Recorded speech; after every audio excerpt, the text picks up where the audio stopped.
Oke. Nah, kandungan di sini ini semuanya akan kita hilangkan. Oke.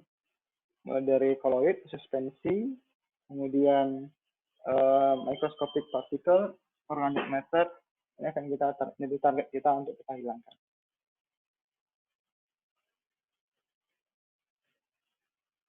Halo, halo, masih stay tune ya? Iya, Pak. Tidur semua nih?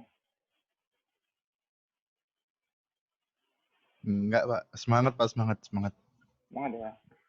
Aman, Pak. Semangat Ya, Pak. kuliah Semangat. online, semangat kuliah online atau semangat kuliah tatap muka? Pak. Semangat Semangat. tetap muka, Pak. Tatap muka ya? Iya, Pak.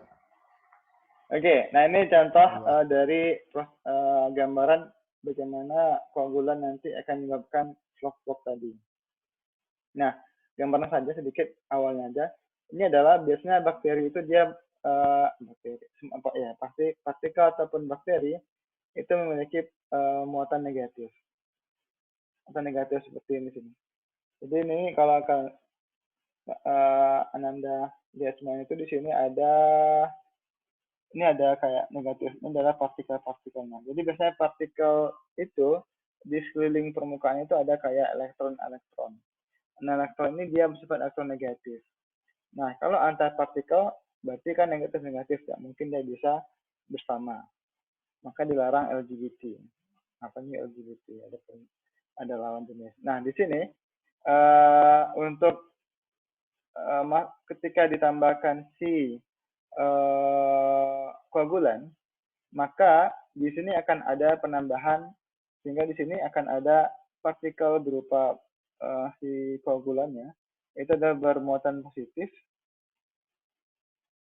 Nah, ini di sekitar permukaan ini akan dipenuhi dengan si koagulan, sehingga dia akan menarik partikel lain untuk bersatu. Maka dia akan menjadi seperti ini. Jadi seperti vlog-vlog yang dia akan mengendap. Itu gambar awal. Oke. Nah, sini ada contoh rumus yang akan kita gunakan untuk menghilangkan kadar koagulan. Kadar kita gunakan untuk koagulan. Jadi yang tadi, kalau untuk penggunaan koagulan, yang tadi adalah pemilihan koagulan. Ini adalah faktor yang kita tentukan bagaimana untuk meningkatkan efisiensi si koagulan. Pertama adalah pH.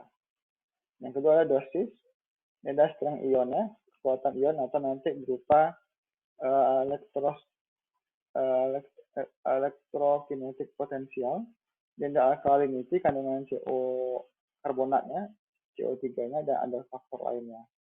Nah, secara gamblang atau secara umum, proses penggunaan koagulan ada seperti reaksi berikut satu ini. Jadi reaksi satu ini.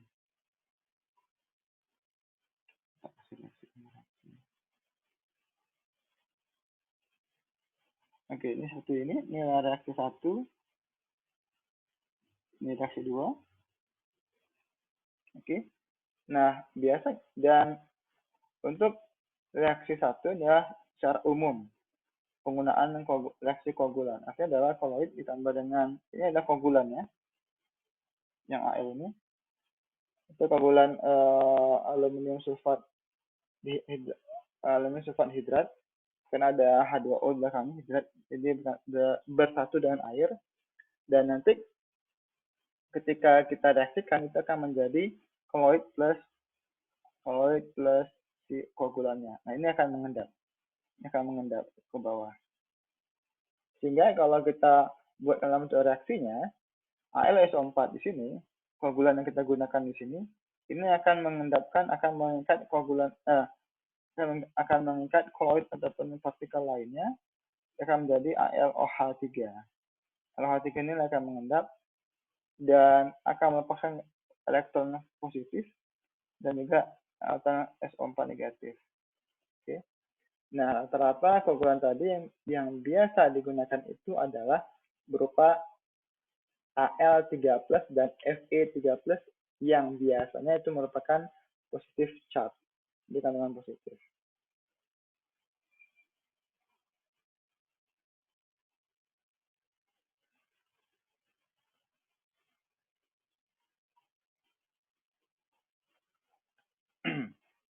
Oke.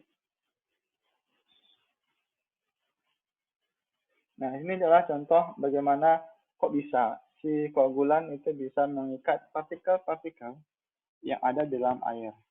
Nah, biasanya kadang orang bilang seperti magic, hanya ditambah jadi air kotor ditambahkan dengan alum atau koagulan atau tawas itu dia akan bersih kembali. Mereka magic sebenarnya itu adalah proses pengikatan antar muatan molekul tadi. Nah, di sini dari partikel yang ini yang A, inilah partikel yang belum ada penambahan koagulan. Partikel bebas. Nah, partikel bebas ini ketika kita tambahkan koagulan, maka partikel tadi akan terdapat penambahan muatan positif di sini. Sehingga dia akan bertambah muatan positifnya.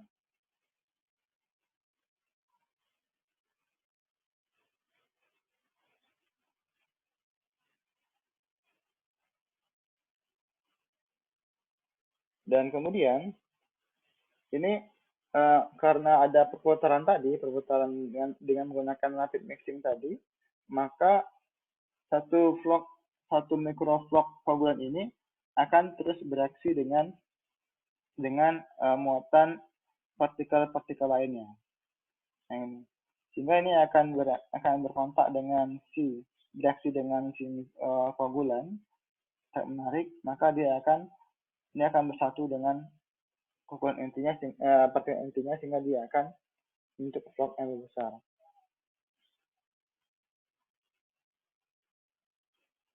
Oke.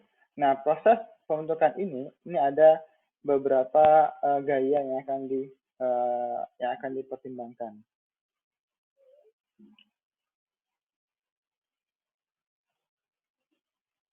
Oke.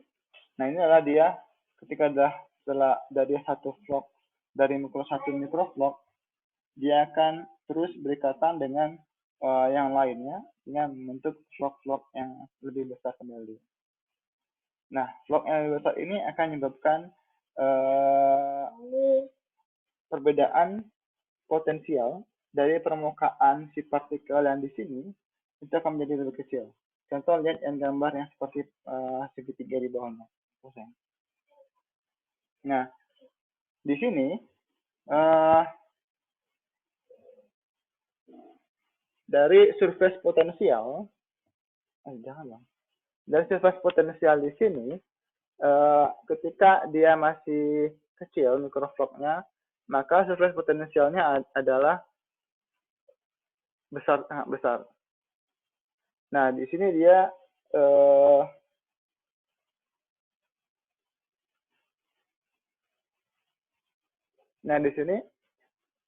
share atau tegangan di permukaannya masih besar. Kenapa masih besar?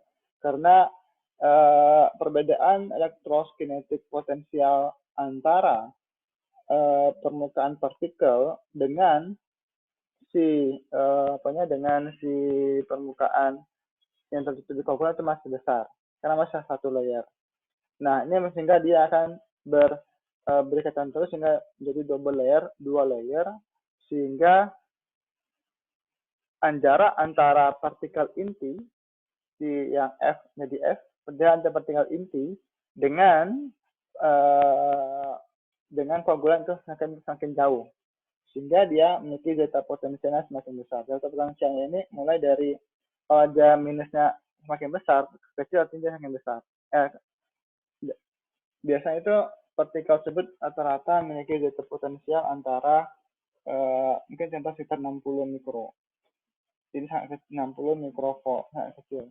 Jadi ketika ada koagulan, diharapkan si zeta potensialnya itu adalah zeta potensial yang ini akan menjadi sekitar minus 20 sampai dengan minus 5 mikrovolt. Oke. Nah, rata-rata sekitar 5 mikrovolt itu adalah kandungan zeta potensial yang baik untuk terjadinya pengendapan. Nah, di sini, makanya di sini kita lihat zeta potensialnya ini mulai dari sekitar di atas 20-an itu dia akan semakin besar karena positifnya menjadi kecil, sehingga dia nilainya delta potensial semakin besar. Nah, di sini adalah surface potensialnya pun juga semakin turun karena si lapisan dari partikelnya tadi tertutupin oleh si koagulan. Jadi sehingga dia mulai dari nilai negatif potensial itu tinggi dari sini, terus ketika masih belum tertutup dengan sempurna, itu dia akan terus menurun sehingga terbentuk dua layer yang sempurna. Maksud dua layernya adalah layer antara partikel dan layer yang ditutupin oleh si koagulan. Apa? Bilang ada perlu nanti ya. Oke. Nah, di sini ada beberapa energi yang harus kita pertimbangkan sehingga si koagulan ini bisa bekerja dengan baik.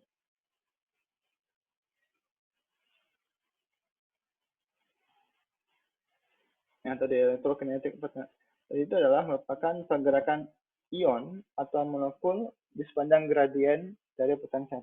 Gradiennya adalah sepanjang permukaan dari si partikelnya. Nah, sehingga ketika kandungan negatif dari partikel tadi itu berkontak dengan si koagulan ya, sehingga dia akan membentuk double layer tadi. Sehingga double layer tadi adalah yang tadi. Maksudnya adalah seperti ini. Dia akan seperti nomor C, pembagian C. Itu dia akan ada beberapa layer dari layer partikel hingga layer kandungan muatan antara koagulan dan juga partikelnya.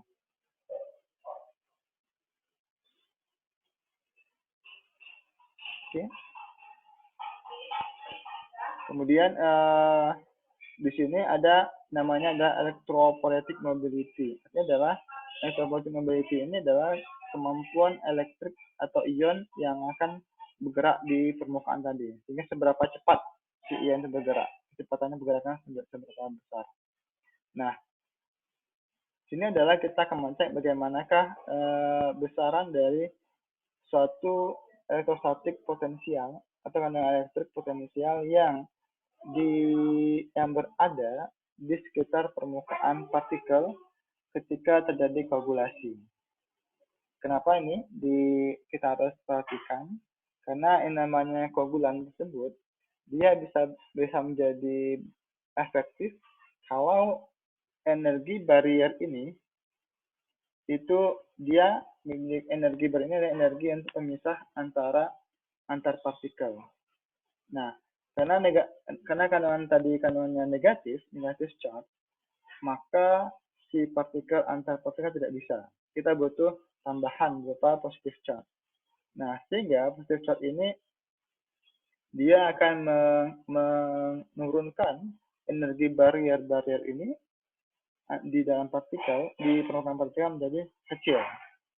Nah, sehingga nilai potensial dari partikel tersebut akan turun seiringan dengan turunnya energi barrier karena ada di permukaan partikel tadi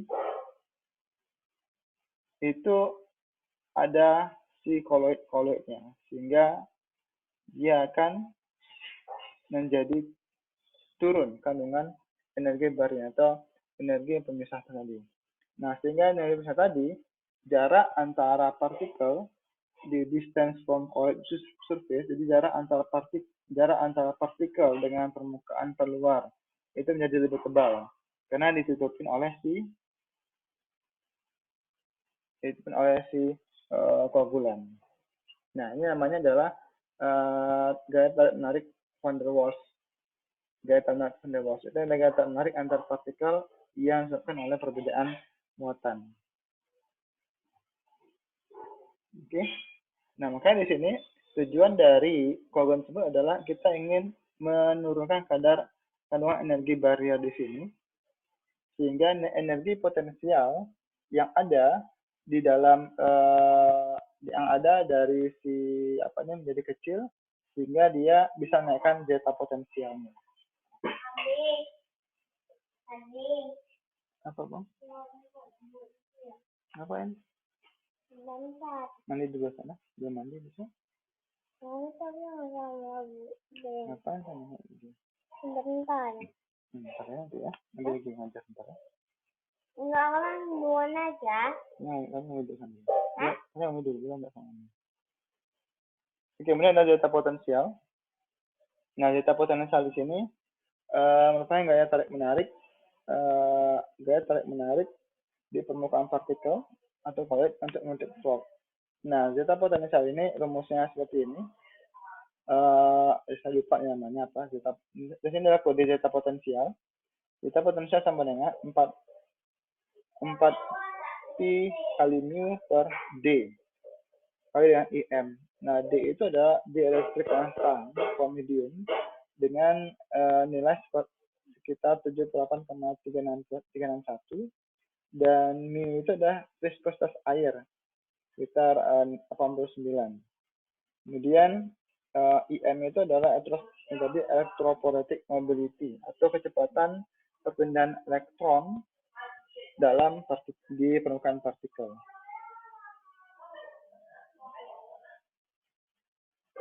Oke. Ini adalah beberapa pengaruh pH terhadap zeta potensial dan juga dosisnya. Kalau sini lihat bahwasanya adalah kalau kita lihat sini nilai zeta potensial itu dilakukan tadi adalah tinggi. Nah, tinggi itu adalah semakin mendekati 0. Kalau semakin dari 0 itu zeta potensialnya kecil karena semakin minus.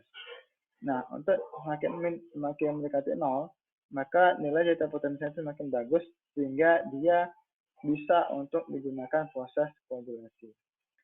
Nah, rata-rata tadi nilai koagulasi tadi adalah antara range minus 20 hingga minus 5. Itu adalah range untuk proses koagulasi yang baik. Sehingga di sini pH yang bisa kita gunakan, untuk proses pengolahan koagulasi tadi ada sekitar pH 5-an, sekitar pH 4 sampai 5-an. Berarti pH 4 sekian sampai pH 5 sekian itu bisa digunakan untuk proses koagulasi. Nah, kemudian kalau kita lihat di sini nilai potensialnya tadi adalah kalau zeta potensialnya di sini yang gambar B, kalau zeta potensialnya semakin rendah, maka nilai pH rendah pun itu proses koagulasinya akan semakin konstan, tidak ada, hampir kecil. Sehingga diharapkan zeta potensialnya tadi dengan nilai pH yang cukup sekitar 5-an itu cukup baik untuk proses koagulasi. Nah, bagaimana dengan dosis? Kita lihat di gambar yang terakhir, yang C ini, yang bawah, gambar yang C. Untuk yang dosis, ini kita akan melihat seberapa besar kan mobilitas kecepatan perpindahan si partikelnya. Nah, kalau kita lihat di sini, ini ada breakthrough. Breakthrough itu adalah di mana si partikel itu sudah bisa mulai berpindah. Lapar. Sama Umi, bentar ya. Makan. Makan donatnya sana. Enggak, makan nasi. Ya, sama Umi. Aku lapar. Oke. Nah, sini ada sekitar 10. Jadi sekitar 10 mg dosis alum itu kecepatan perpindahannya sekitar minus 5. Jadi kalau baiknya adalah dari 10 sampai 30-an. Ini dari sini itu udah cukup bagus. Kenapa cukup bagus? Dari 35-an. Karena setelah itu dia akan nilainya konstan. Seberapa besar pun nilai dosis alum yang diberikan, itu kecepatan perpindahan elektron tetap sama. Makanya di sini inilah hasilnya dari hasil penelitian. Maka harus kita cek kira-kira seberapakah maksimal dosis yang kita butuhkan. Artinya adalah tidak menjamin semakin banyak dosis si koagulan itu akan semakin baik proses koagulasi, tidak menjamin. Karena apa? Sama seperti kalian kalau ingin membuat air gula dalam satu gelas air, kalian masukkan gula setengah gelas, kalian aduk sampai selesai, maka gulanya tidak akan larut semuanya. Itu namanya ada kandungan itu adalah namanya adalah sudah masuk ke lupa namanya itu sudah saturasi, sudah maksimum. Nah, maka seperti itu juga tadi keadaannya sudah saturasi sehingga gula tadi tidak bisa larut semuanya. Sehingga gula-gula sisanya itu tidak masih berupa partikel. Ini sama. Sini ketika koagulan tadi kita tambahkan sebanyak mungkin, tapi memang partikelnya itu tidak terlalu banyak, maka sisanya adalah koagulan yang tidak terlarut tadi. Karena dia sudah saturasi tadi. Makanya yang kita butuhkan adalah seberapa besarkah dosis alum yang baik untuk proses koagulasi. Itu yang diharapkan. Oke. Ini contoh efektivitas dari si koagulan. Jadi dalam proses koagulasi, yang pertama adalah kita lakukan adanya alkalinity, adanya kandungan berupa karbonat atau alkalinitas, HCO3- karbonat. Maka di sini biasanya kandungan karbon ini akan menyebabkan pelepasan ion positif dari HCO3-nya, sehingga dia akan melepas ion positif dan akan menaikkan muatan positif dari larutan. Oke. Nah, di sini Al3+ akan bereaksi dengan H2O dengan air menghasilkan air OH3 atau alumnya dan 3 ion H+. Kemudian si HCO3 atau karbonat tadi alkali tadi akan bereaksi dengan H+ menyebabkan H2CO3. Dan H2CO3 ini akan bereaksi dengan alkali sehingga sisa alum lainnya akan bereaksi dengan alkali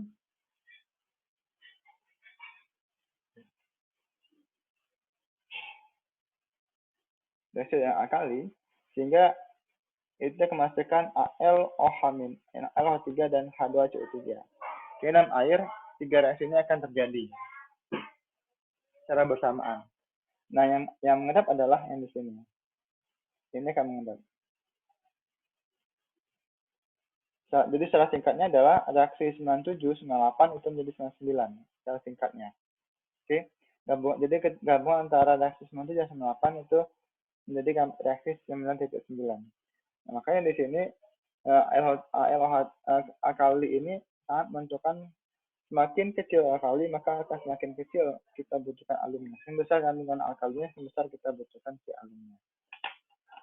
Nah, di sini yang dominan itu adalah untuk alkalinya itu sekitar pH 4,35 sampai dengan maksimal 10. Itu rata-rata sekitar 4-an atau sekitar 5-an lah kandungan pH yang dibutuhkan. Ini adalah reaksi antara contoh reaksi antara yang A, reaksi antara kebutuhan alkali dengan alum, dosis alum. Yang A ini, jadi kita lihat di sini adalah semakin besar alkalinitas suatu senyawa, maka akan semakin besar pula si koagulan yang dibutuhkan. Oke. Nah, kemudian antara alkalinitas yang nomor B, antara alkalinitas dengan partikel yang tersedimentasi dan pH, ini ada tiga parameter. Ada 3 parameter yang digunakan dalam satu grafik untuk melihat bagaimana ketiga parameter tersebut. Jadi, kalau kita lihat ini adalah suatu koagulan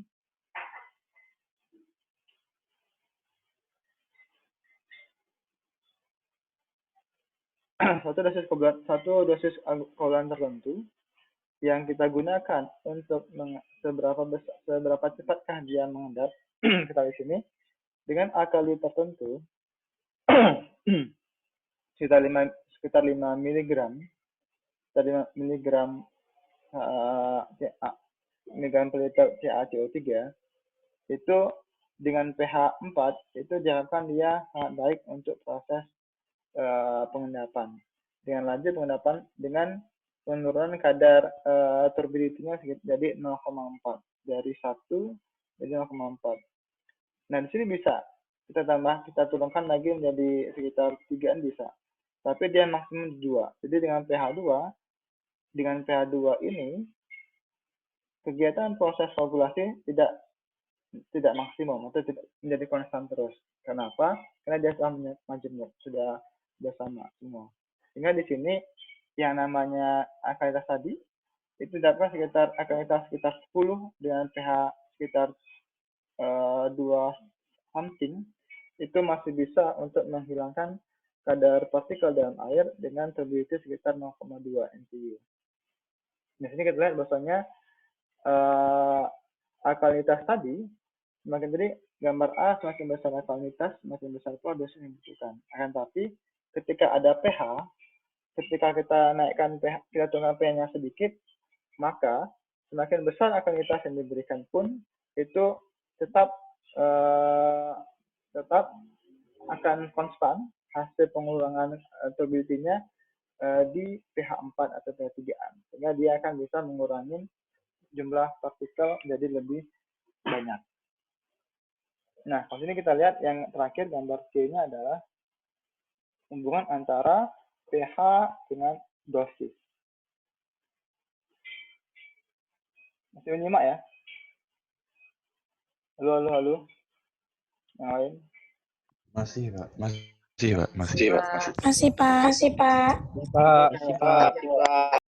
Saya takutnya ini seperti membacakan dongeng. Saya ketiduran semua. Silakan, jika ada pertanyaan, apakah ada yang bingung? Silakan pertanyaannya. Ini saya menggambarkan bagaimana tadi potensial, bagaimana si koagulan itu bisa menyebabkan vlog dan bagaimana pengaruhnya dengan pH dan yang lainnya. Nah, di sini kalau kita lihat sini yang gambar C, hubungan antara pH dengan dosis alum. Yang mana di sini dosis alum tadi itu memiliki TDS sekitar 30 ml atau total dissolved solid itu TDS, total dissolved solid kandungan total dari partikel dalam satu air sekitar 30 ml. Kemudian dan juga nilai alkalinitas sekitar 6,1 ml. Nah, di sini dengan gambaran konstan keadaan TDS dan juga nilai HCO3-nya, kira-kira ini adalah seberapa besarkah kandungan alum yang kita butuhkan dan seberapa besar pH-nya. Dan sini kalau kita lihat untuk alum ini itu di kandungan 100 itu sudah di alum 100 dengan pH 4,2 something itu sudah maksimal sekali untuk proses pengurangan si kandungan partikel TDS-nya tadi. Nah, sehingga di sini kalau kita lihat maksimalnya adalah sekitar di alum ini sekitar 23-40-an sekali ini. 1, 2, 3, 20,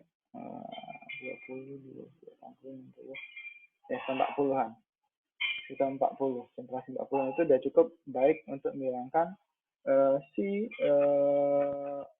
dengan pH 4,6 itu sudah cukup bagus untuk menghilangkan untuk proses untuk koagulasinya. Oke.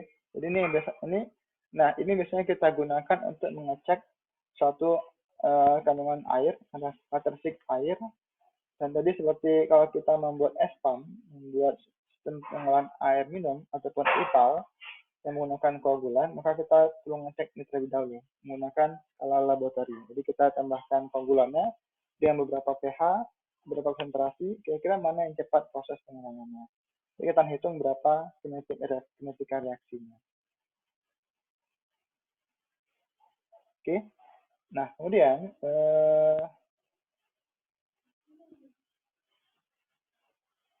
yang dosis.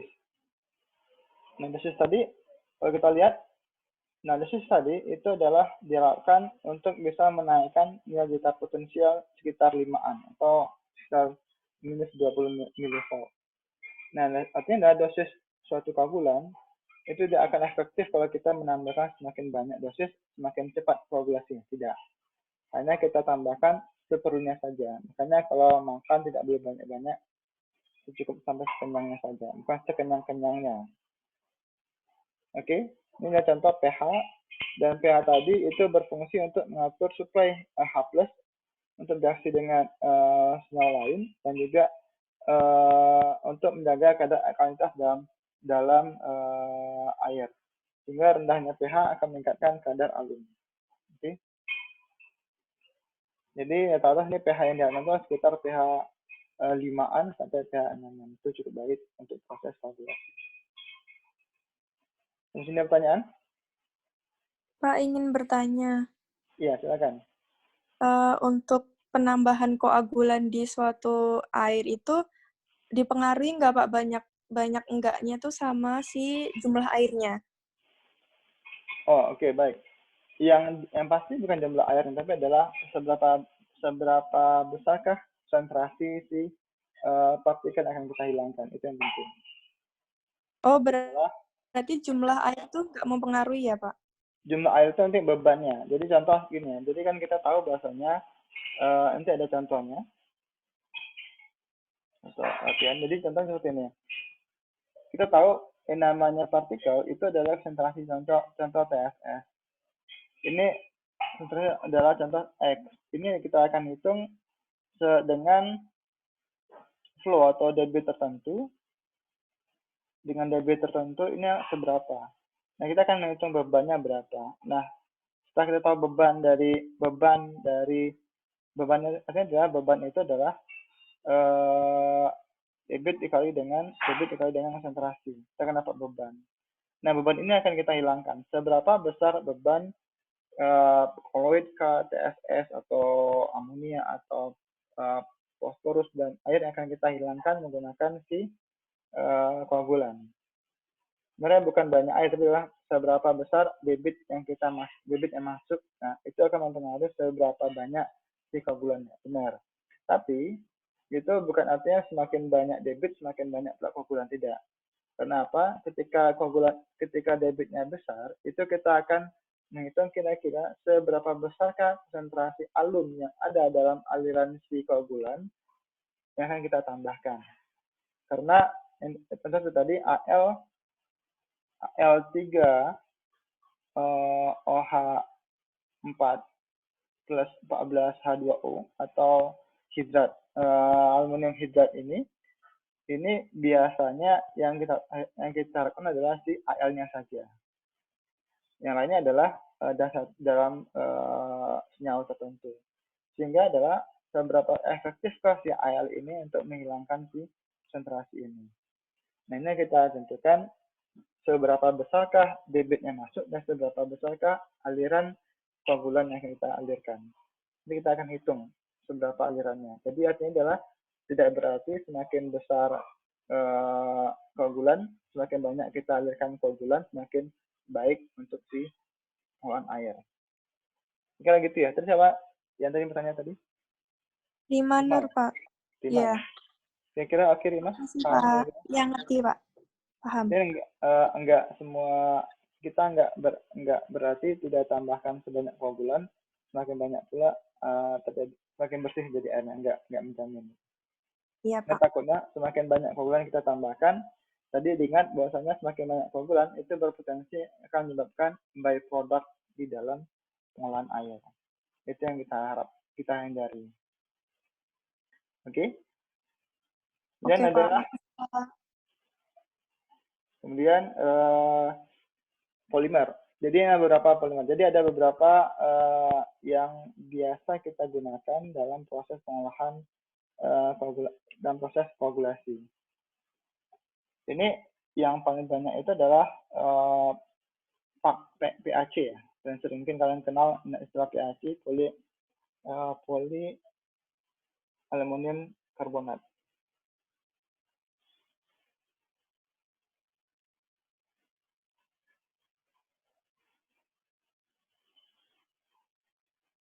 Polimer.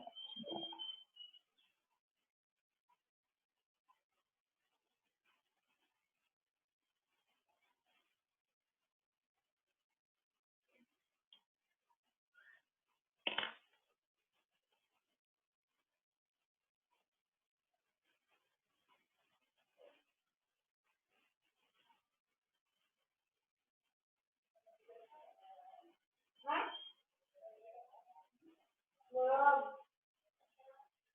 Ini aku mau main air.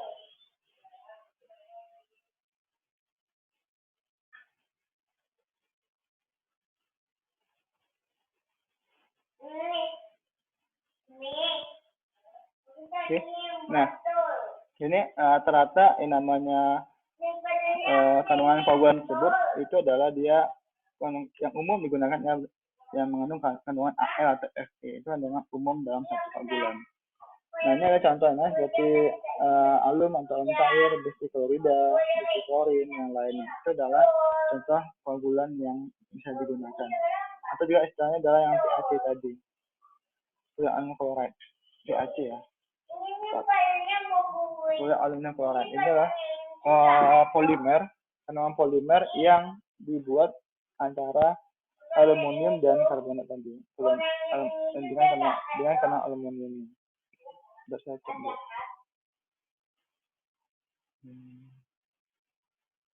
Enggak, kan ini terlalu besar. Ini memang jahat jadinya.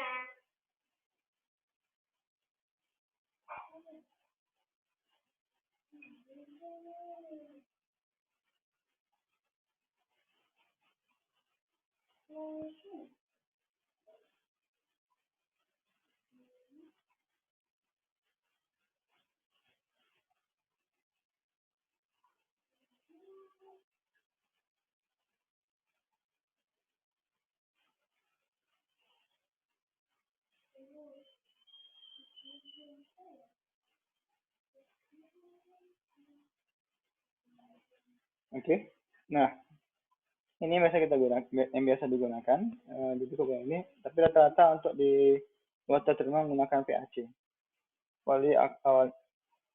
aluminium karbonat.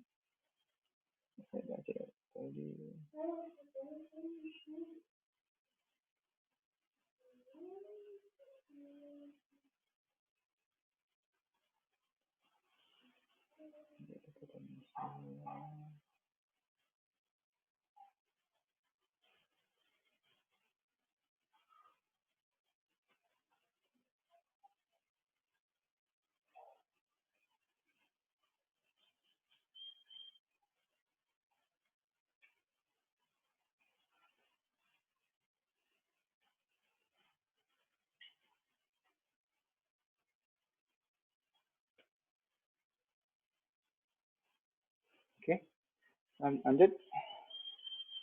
Jika ada pertanyaan lagi silakan ya.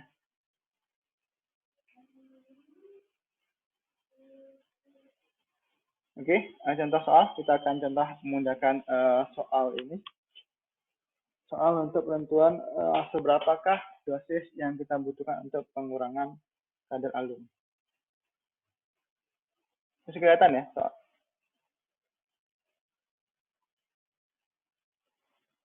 Kelihatan, Pak. Kelihatan ya? Oke, jadi ini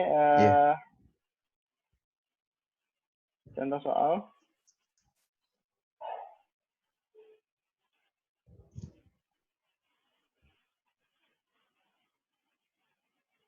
Jadi kita akan mengerjakan dari dalam suatu air limbah itu mengandung sekitar 7 mg fosfat yang kita hilangkan.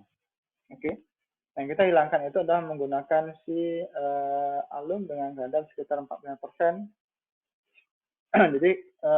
Jadi dengan senyawa alum tersebut tidak murni, artinya biasanya karena ada misalnya menggunakan alum hidrat, alum sulfat hidrat. Jadi ini adalah hidratnya ada kandungan airnya dan ada kandungan sulfatnya. Yang paling berpotensi untuk proses pengolahan limbah itu adalah si alumnya. Ini adalah kadar alum sekitar 45% dengan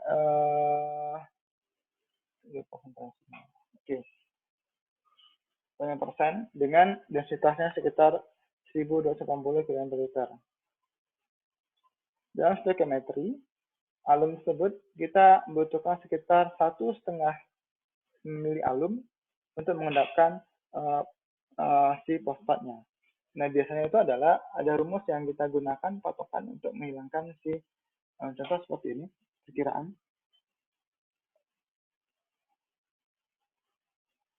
Jadi alum Al3+ ini akan bereaksi dengan fosfat ditambah dengan H2O perkiraan ya. Ini akan menjadi AlPO, mungkin AlPO3 atau 4, kemudian tambah dengan H+ dan lain-lainnya. Nah, kira saya mungkin pikirannya saya masih belum fix reaksinya. Nah, diharapkan adalah menjadi seperti AlPO4. Di sini adalah dibutuhkan 1,5 alum, dan sini dibutuhkan 1 alum, sini butuh 1,5 mol, sini butuh 1 mol. Nah, ini adalah stoichiometri yang diharapkan dalam proses alum tadi. Nah, sehingga kalau ingin kita mengecek seberapakah butuh alumnya, kita bisa menggunakan stoichiometri dalam proses reaksi alum tadi. Oke? Kita coba buat jawab.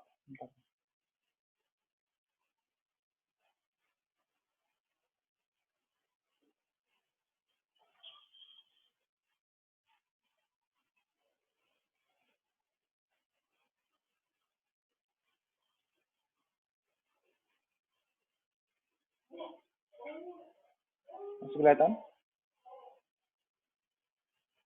Kelihatan, Masih Pak. Oke. Kelihatan, Pak. Oke, sekarang kita coba jawab. Ya. Tolong perhatikan ya. Yang tidur tolong bangun semuanya.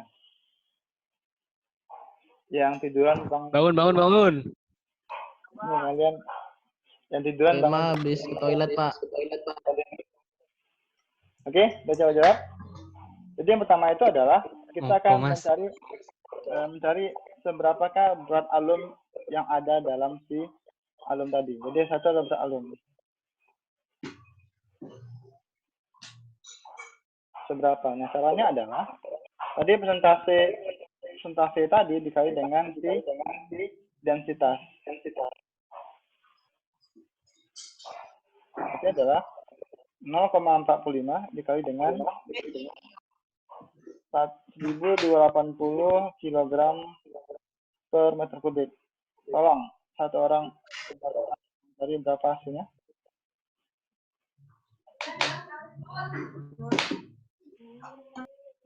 Berapa hasilnya?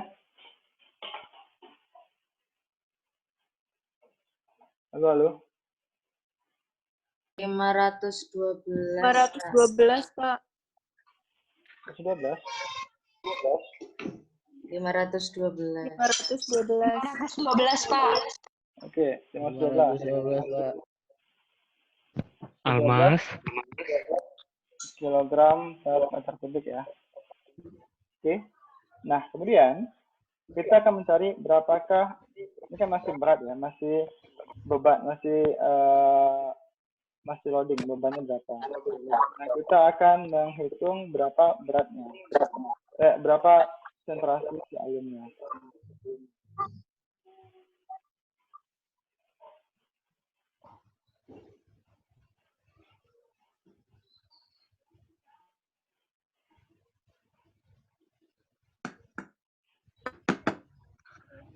Oke. Nah, di sini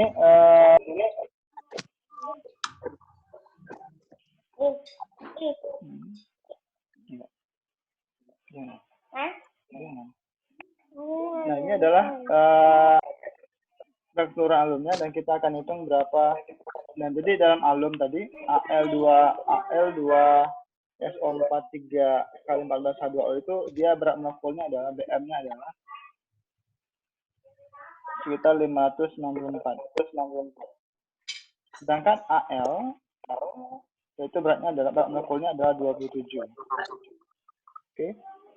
Nah, tadi rumusnya adalah Al2SO43 kali dengan 14 H2O.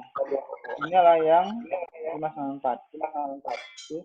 Ini kita cek berapa berat Al dalam alumnya. Berat alum. Jadi berat Al dalam alum, berat Al dalam alum itu sama dengan total beratnya semua. Jadi alum itu adalah sekitar, ini ada 2 molekul ya. Oke. 2 dikali dengan 27 dibagi dengan total ini, total berat molekulnya, dikali dengan 512 kg per meter kubik. Jadi berapa hasilnya?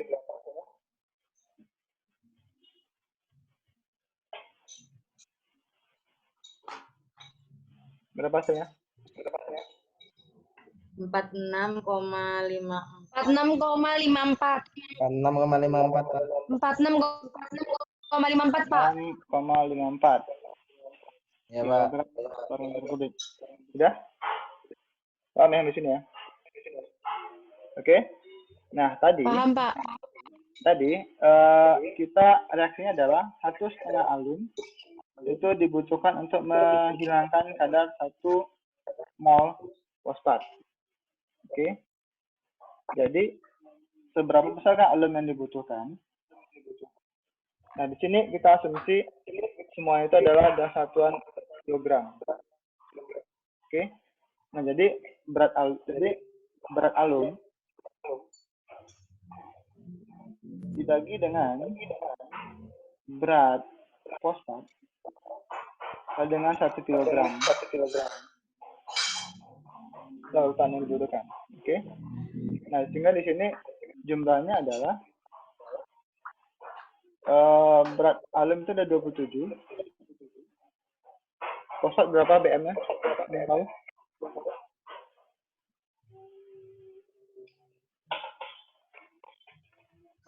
Fosfat itu adalah sekitar 31 dikali dengan 1 kilogram.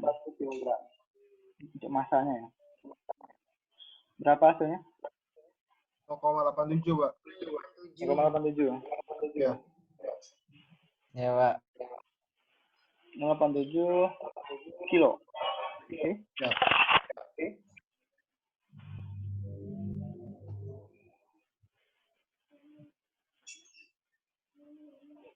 Nah, sudah dicatat ya, mau saya hapus soalnya. Sudah, Pak. Sudah ya? Sudah, Pak. Atau screenshot juga boleh, silakan. Oke, kemudian adalah kita akan menghitung berapa dosis alumnya.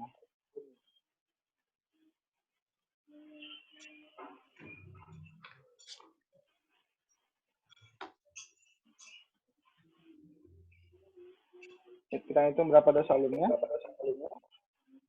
Jadi tadi adalah dosis alum. Maaf Pak, suaranya bergema Pak. Berarti tolong lain matikan dulu. Siapa tadi? Kayaknya ada yang bergema ya. Halo. Nggak bergema ya? Kayaknya ada mikrofonnya siapa yang sudah. berkaitan dengan menggunakan laptop biasanya. Oke. Di sini. Jadi tadi dosis alumnya adalah 1,5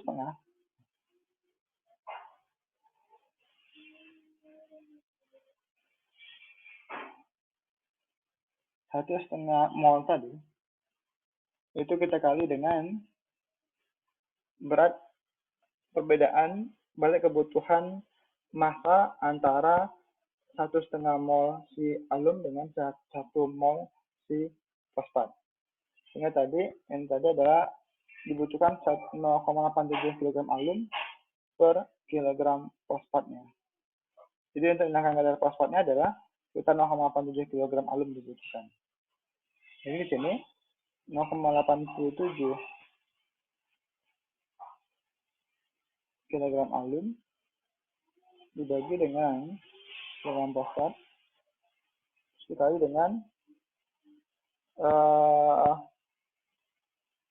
yang tadi alum tadi kita butuh tadi berapa tadi? 4 berapa tadi? Tadi berapa berat alum tadi? Saya lupa tadi. Ingat? Tadi berapa berat alum bersih dalam 46,54, Pak. 46,54 kilogram per meter kubik ya. Oke. Iya, Pak. Nah, di sini kita balik. Artinya adalah per 1 meter kubik larutan alum. Jadi seperti ini kurang lebih. Untuk kita butuh sekitar 46,54 kilogram meter kubik alum. Oke. Jadi sini jadi rumusnya akan menjadi 1,5 dikali dengan 0,87 kilogram alum dibagi dengan kilogram fosfat dikali dengan 1 meter kubik larutan alum per 46,54 kilogram alumnya. Oke. Ini akan kita coret-coret untuk mendapatkan nilainya. Nah, sehingga di sini kilogram alum kita ganti. Kilogram alum di sini kita coret, ini coret, ini coret. Sehingga tinggal yang sisa aja. Tolong carikan berapa hasilnya. Berapa hasilnya? Yang sudah dapat tolong diinformasikan.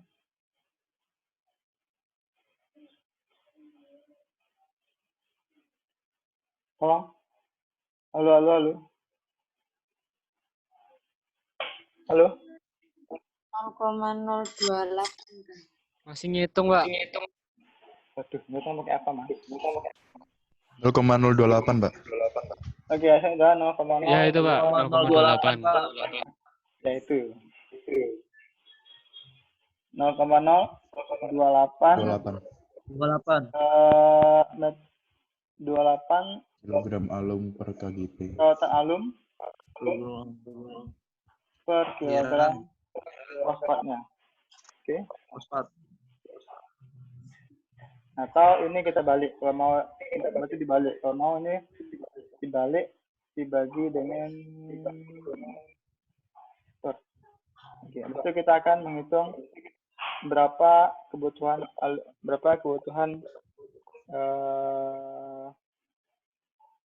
berapa alum yang kita butuhkan dan berapa tangkinya. Ini adalah meter kubik ya. Meter kubik alum. Jadi sekitar 2 kita kali 1000 biar jadi liter. Jadi 28 liter alum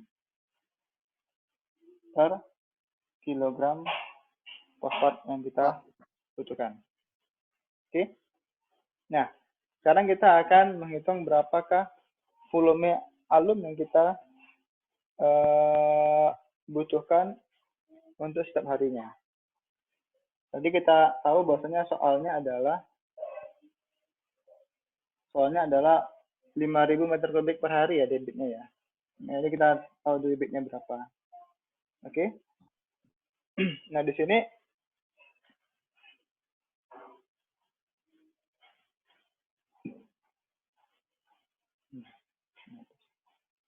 oke, kita cari berapakah volume alum yang dibutuhkan untuk per harinya. Ini kan per kilogram fosfatnya kita sudah tahu berapa. Kita menghitung berapakah volume alum per harinya berapa. Sudah ada debit, jadi debit dikali dengan konsentrasi, dikali dengan konsentrasi si fosfatnya, dikali dengan kebutuhan alumnya. Jadi di sini debitnya adalah sekitar 5.000 meter kubik per hari.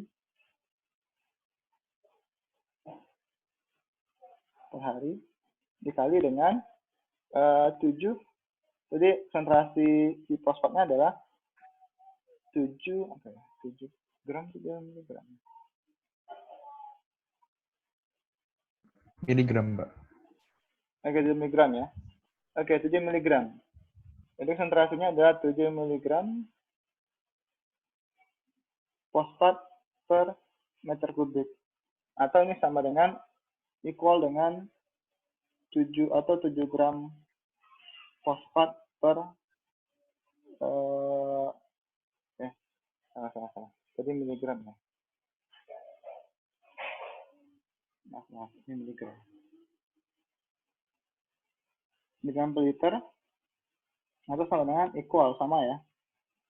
Atau sama dengan 7 gram fosfat per meter kubik. Jadi sama aja. Oke, ini sama, kita hapus saja ini. Nah, di sini tinggal dikali dengan kebutuhan alum tadi sekitar 28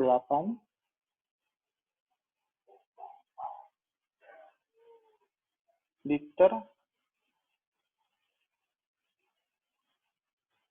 28 liter alum per kilogram fosfat. Oke. Nah, di sini yang perlu perhatian adalah kita ada yang perhatian adalah ini. Ada gram, ada kilogram. Oke. Nah, kita ubah. Jadi sini akan kita ubah menjadi kali dengan faktor pengalinya. Artinya adalah 1 kilo itu equal dengan 1000 gram. Oke. Nah, di sini yang kita kali. Tolong dikalikan semuanya berapa hasilnya. Dikali semuanya berapa hasilnya kira-kira?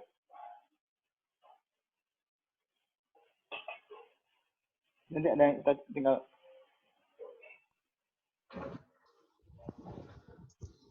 Pak, itu liter alumnya juga nggak dikalikan, dibagi 1000, Pak. Soalnya kan debitnya dalam satuan meter kubik, Pak. Oke. Yang ini kita akan menghitung berapa lautan alum. Jadi yang kita delete itu adalah yang ini. Kita delete itu adalah yang ini. Delete ya. Ini. Bentar. Yang tadi adalah meter kubik debitnya. Oh, meter iya, kubik si debitnya dikali dengan meter kubik si fosfatnya. Oke. Kemudian yang kedua adalah gram fosfat itu dikali dengan kilogram fosfat. Nah, tinggal itu aja. Hasilnya adalah nanti berupa hasilnya adalah titik-titik lautan alum per hari. 980. Berapa hasilnya? 980, Pak. 980. Yang lainnya mencari ya. 980 liter alum per hari. Oke.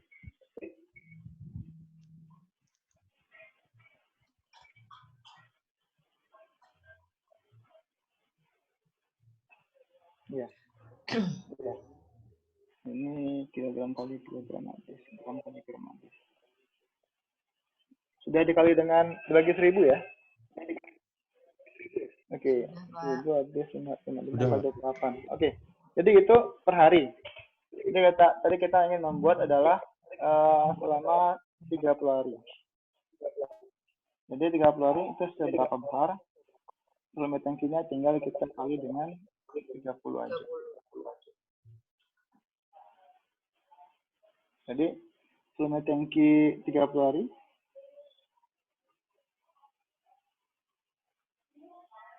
90 liter alum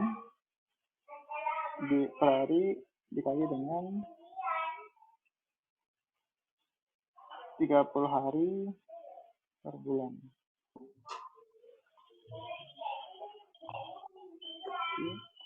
Ada sekitar berapa nih? 30.200-an ya?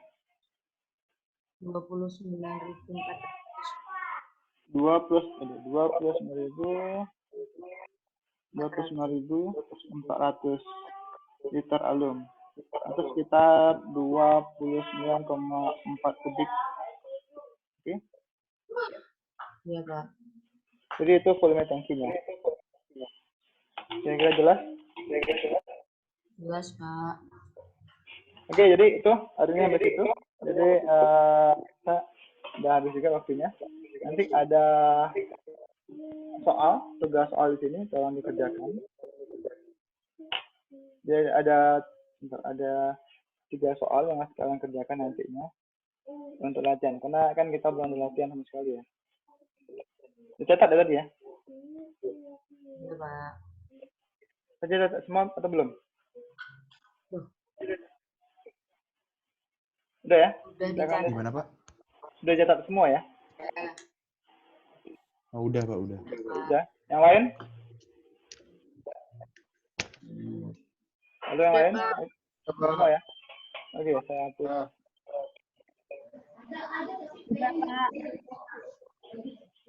Ya, Pak. Mas ngapusi. Ini kalau nggak ada penghapusan, penghapus tangan. Ya? Oh, boleh nggak nanti di-share contoh soal sama jawabannya, soalnya tadi ada yang putus-putus.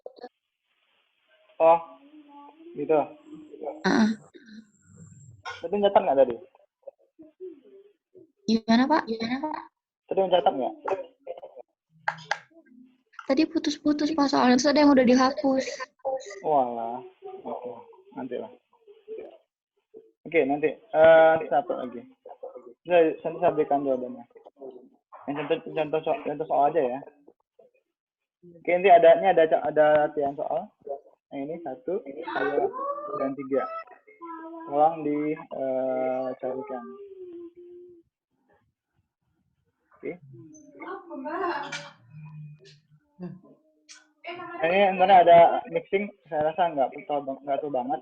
Kita sudah sampai ke pembuatan sudah selesai semua. Oke, ini mixing hanya seperti ini aja.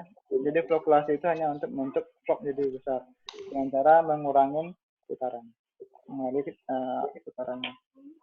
Kita akan baca sendiri. Oke, itu aja hari ini. Kita langsung absensi aja karena jam 10.20, takutnya dia mau masuk kelas yang lain.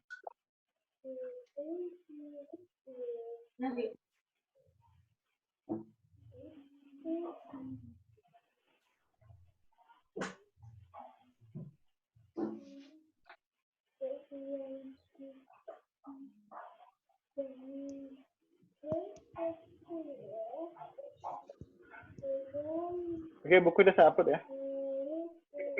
Ini silakan dicek bukunya. Iya. Absensi, Sena Ardisetia. Sena ada? Hadir, Pak.